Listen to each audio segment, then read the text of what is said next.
तीन प्रकार है भगवान के, तीन स्वरूप है। सत मतलब सत्य, और सत्य सबको अच्छा लगता है।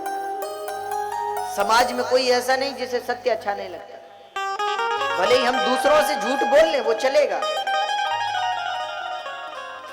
दूसरों को भले ही हम झूठ कह दें, पर हम सदैव ये चाहते हैं कि हम जब किसी से कुछ पूछें तो हमें सत्य कहे, झूठ ना कहे। तो जिसे सत्य से प्रेम है उसे भगवान से प्रेम है। तो भगवान का पहला स्वरूप है सत्य। और सत्य की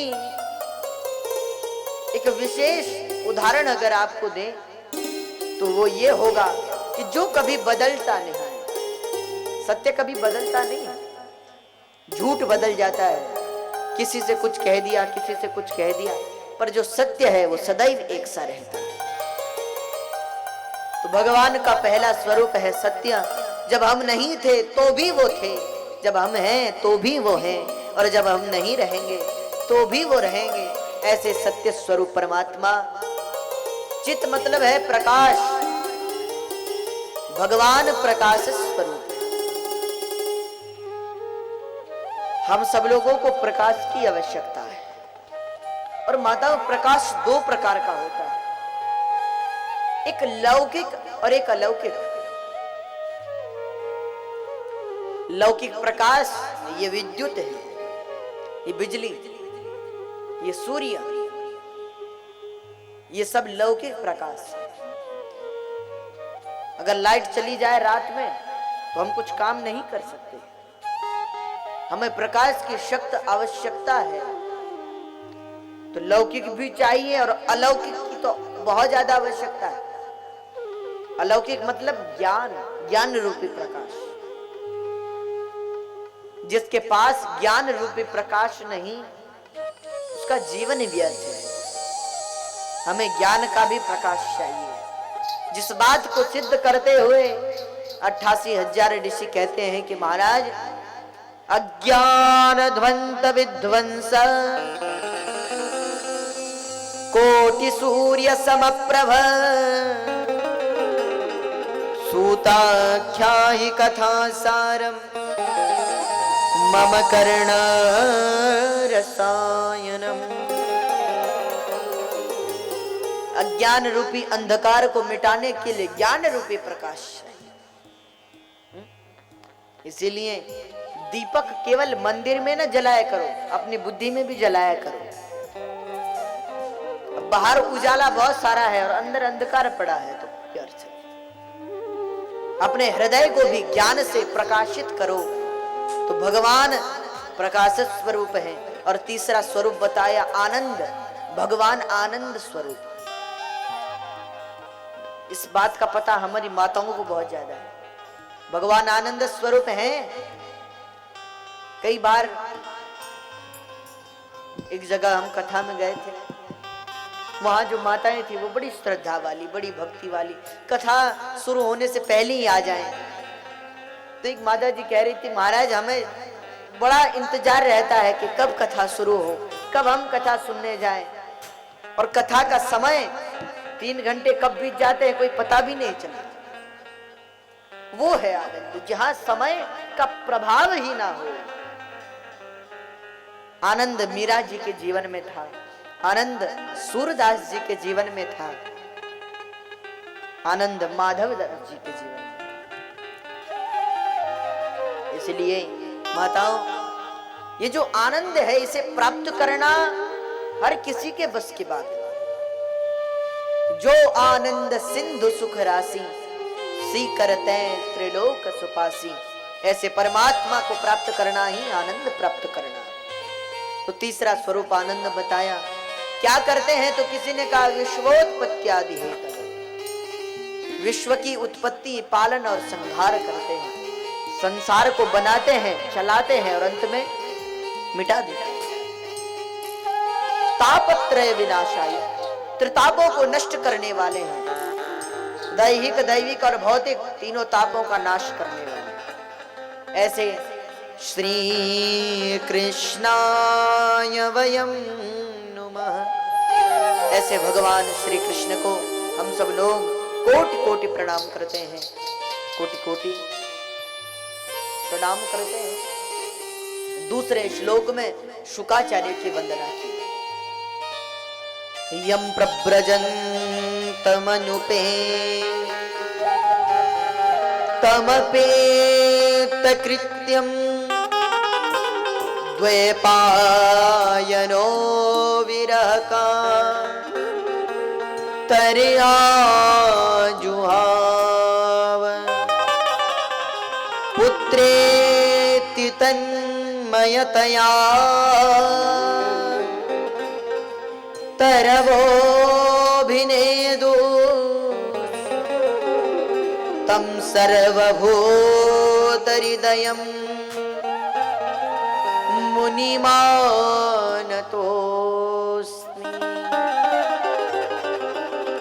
तं सर्वभूतहृदयं मुनिमानतोऽस्मि।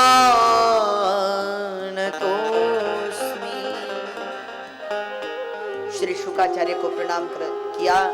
दूसरे श्लोक में, तीसरे श्लोक में कहते हैं नैमिषे सूतमासीनम अविवाद्य महामतिम कथामृत रसास्वादः कुशलः सौनको। कथा सुनने के परम श्रोता, परम रसिक 88,000 ऋषि कथा सुनने को बैठे हैं और श्री सूत जी महाराज कथा सुनाने को बैठे हैं।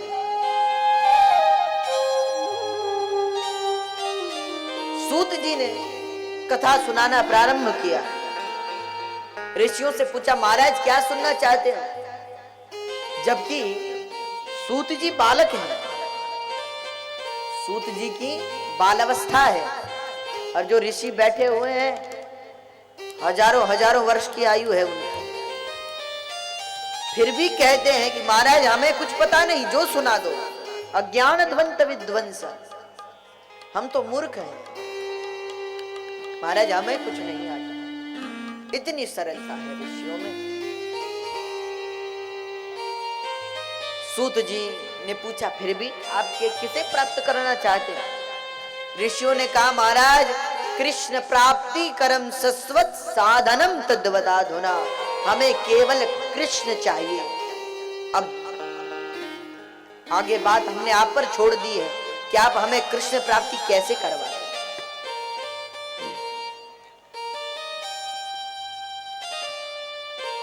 तब तो सूत जी ने कहा हाँ ऋषियों, मानव का जीवन कैसा है? काल ब्याल मुखग्रास त्रास निर्णास हेतवे, काल रूपी सर्प के मुख के ग्रास हैं हम सब लोग। न जाने काल कब अपना गाल बंद कर दे और कब उसमें समा जाए।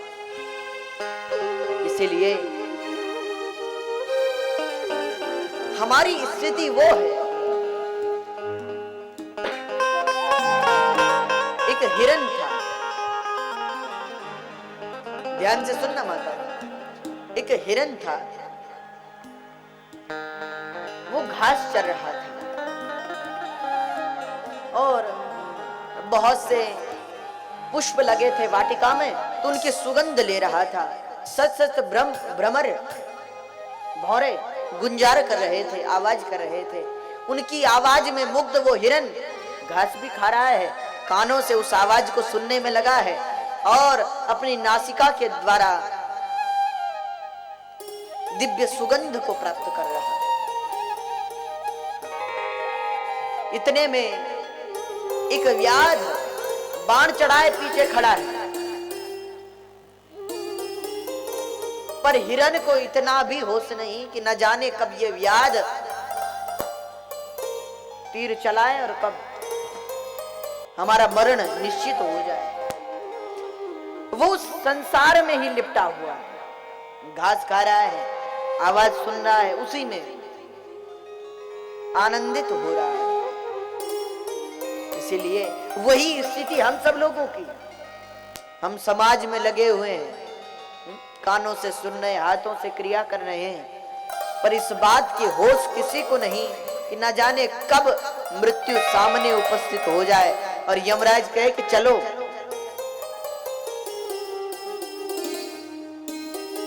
इसीलिए मृत्यु के लिए सदैव तैयार रहो, न जाने कब आ जाए, कोई भरोसा थोड़ी। इसीलिए हर समय मृत्यु के लिए तैयार रहो, यही भागवत सिखाती है।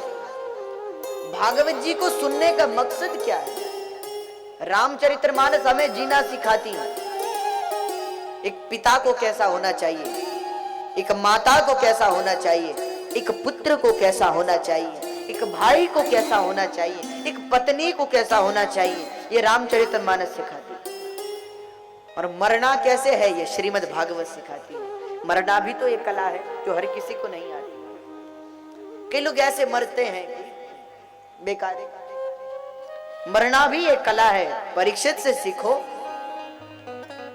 जहां हम भ्रमण करना मुश्किल है, सारे तीर्थ तो नहीं जा सकते, मुख्य मुख्य काशी चले गए, बद्रीनाथ चले गए, केदारनाथ चले गए।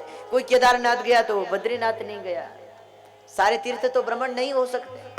इसलिए तथान पुनाति सद्यो बदरी वनमनो यथा ही देवी मख एष विप्रा। जहां भगवान की कथा होती है उसे समस्त तीर्थों का दर्शन और स्नान का फल प्राप्त हो जाता है।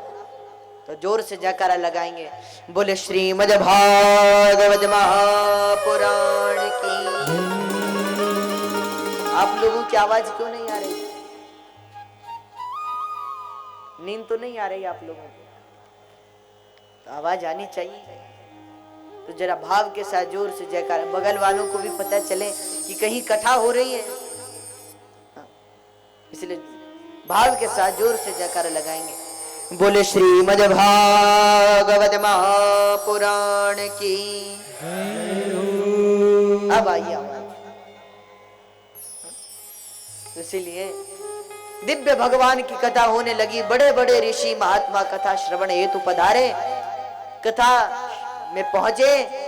दिव्य भगवान की कथा प्रारंभ हो गई और कथा होते होते कथा के मध्य में मां भगवती भक्ति अपने दोनों पुत्रों को ज्ञान और वैराग्य को लेकर प्रकट हो गई। जय जयकार होने लगी और मां भक्ति नृत्य करने लगी। सब प्रेम से नृत्य गाने लगे। मां भक्ति अपने दोनों पुत्रों के साथ तरुण हो गई, नृत्य होने लगा। भक्ति सुतौ तौ तरुणौ गृहीत्वा प्रेमैकरूपा सा विरासि। श्री कृष्ण गोविंद हरे मुरारे नाथेति नामानि मुहुर्वदन्ति।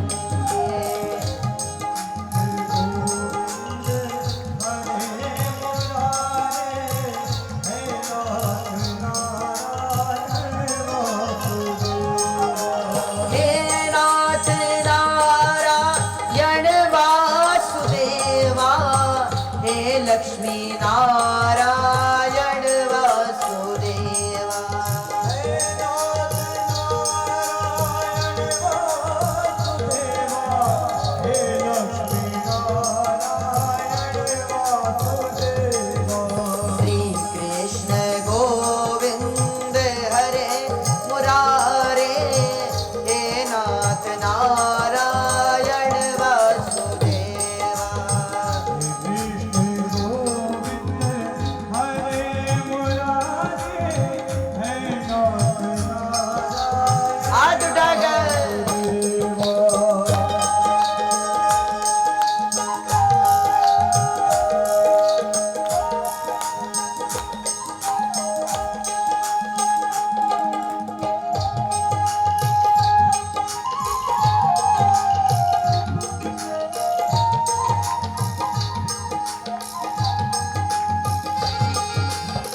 नाथ नारायण वासुदेवा हे बद्री नारायण वासुदेवा हे नाथ नारायण वासुदेवा हे नाथ नारायण नाथ नारायण बोले बाल कृष्ण लाल की जय जय श्री राधेश्याम। तो इसी के साथ आइए भावपूर्वक आज ही कथा को विश्राम करें और उससे पूर्व आइए आरती की ओर बढ़ेंगे। आरती के पश्चात यहाँ भजन होंगे और आप लोग प्रेम पूर्वक प्रसाद लेते हुए अपने घर को प्रस्थान करेंगे। और कल कथा समय पूर्वक प्रारंभ हो जाएगी, 3:30 बजे से प्रारंभ हो जाएगी। तो आप लोग 3:30 बजे यहाँ पधारेंगे और कथा प्रारंभ हो जाएगी। तो जोर से जयकारा लगाएंगे। बोले वृंदावन बिहारी लाल की जय जय श्री राधेश्याम।